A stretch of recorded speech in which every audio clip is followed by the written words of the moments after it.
Hello दोस्तों, स्वागत है आपका मेरे YouTube चैनल हॉरर नाइट्स पर। दोस्तों, अगर आप नए हो मेरे चैनल पर तो प्लीज़ मेरे चैनल को सब्सक्राइब कर लीजिए, जिससे आगे आने वाली भूतों की कहानी आप तक पहुंच पाए। ये कहानी है अभय और राहुल की। अभय बताते हैं कि वो दिन मैं कभी नहीं भूल सकता। ये तकरीबन 5 साल पुरानी बात है।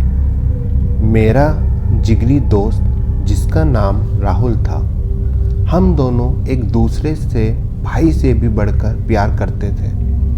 जब भी एक दूसरे की ज़रूरत होती तो हम अपना काम छोड़कर पहले एक दूसरे की मदद करते। हम दोनों की एक कमजोरी थी, वह थी शर्त लगाने की, और जो शर्त जीतता वह शर्त के मुताबिक हारने वाले को जो भी करने को कहता उसे वो ही करना पड़ता था।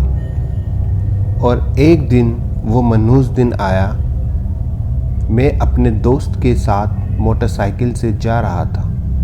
तभी मेरी नज़र एक घर पर पड़ी। वह घर टूटा फूटा था। उस घर की हालत इतनी बुरी थी कि जो भी कोई उसे देख ले वह डर जाए। बस क्या था, मेरा दिमाग में एक आइडिया आया कि क्यों ना मैं राहुल से इस घर में जाने की शर्त लगाकर कुछ पैसे कमा लिए जाए। बस यही मेरी ज़िंदगी की सबसे बड़ी गलती थी।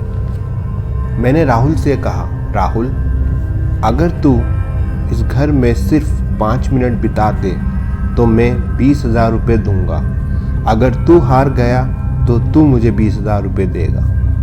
ये कहना ही था कि राहुल जोर जोर से हंसने लगा और बोला, तू 20,000 रुपये तैयार कर ले बेटा, तू हारने वाला है। मैंने कहा, ठीक है, देखते हैं। इतना कहते ही राहुल उस घर की तरफ चलने लगा। मैं बाहर से ही उसे देख रहा था। तभी मुझे एक सफ़ेद रंग का साया राहुल के पीछे दिखाई दिया, और जैसे ही राहुल उस घर के अंदर गया, वही साया उसके साथ साथ अंदर चला गया।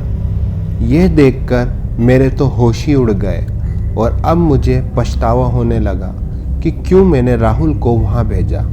लेकिन अब बहुत देर हो चुकी थी। तभी अचानक मुझे राहुल की ज़ोर ज़ोर से दर्द भरी चीखें सुनाई देने लगी। चीखें सुनकर मेरे दिल की धड़कनें बढ़ गई। मैं अपने दोस्त को किसी भी हाल में खोना नहीं चाहता था, इसलिए मैं तेजी से उस घर की ओर दौड़ा। दरवाजे पर पहुंचकर मैंने दरवाज़ा खोलना चाहा, लेकिन वह नहीं खुला। मैंने ज़ोर ज़ोर से धक्के मारने शुरू कर दिए, लेकिन मैं असफल रहा। अब भी राहुल की चीखें ज़ोर ज़ोर से सुनाई दे रही थी। मैं बदहवास और लाचार सा खड़ा सुन रहा था। तभी मैंने पूरे घर के चक्कर लगाने शुरू कर दिए कि कोई खिड़की या दरवाज़ा मुझे मिल जाए, लेकिन मुझे कुछ भी नहीं मिला। वो वक्त भी आ गया जब राहुल की चीखें बंद हो गई और मेरा कलेजा निकलने लगा। तब मेरी आंखों में आंसू थे। मैं अपने आप को कोसने लगा। थक हार के मैंने सोचा कि क्यों ना किसी को मदद के लिए बुलाया जाए। तभी मुझे याद आया कि गांव वाले दूर से ही इस घर से मुंह मोड़ लेते हैं। कोई भी यहाँ आना तो दूर, देखना भी पसंद नहीं करता। मैं समझ गया कि मैं अपने जिगरी दोस्त को खो चुका हूँ, और मैं तेजी से घर की ओर भागने लगा। घर पहुंचकर मैंने कमरे की कुंडी लगा दी और बदहवास सा अपने बिस्तर पर गिर पड़ा। अगले दिन वो मनहूस खबर मुझे मिल ही गई। एक गांव का आदमी डरा हुआ सा आया।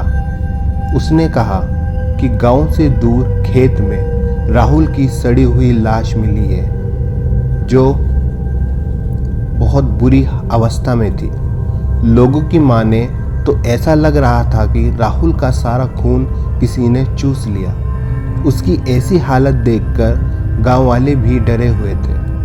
मेरी तो हिम्मत ही नहीं हो रही थी कि मैं राहुल को उस भयंकर स्थिति में देख पाऊं। मेरी आंखों में बस आंसू थे और मैं अपने आप को उस दिन के लिए आज भी कोस रहा हूँ। तो दोस्तों, आपको कैसी लगी मेरी ये कहानी मुझे कमेंट्स, लाइक, शेयर करना ना भूलिएगा और साथ में मेरे चैनल को प्लीज़ सब्सक्राइब भी कर दीजिएगा।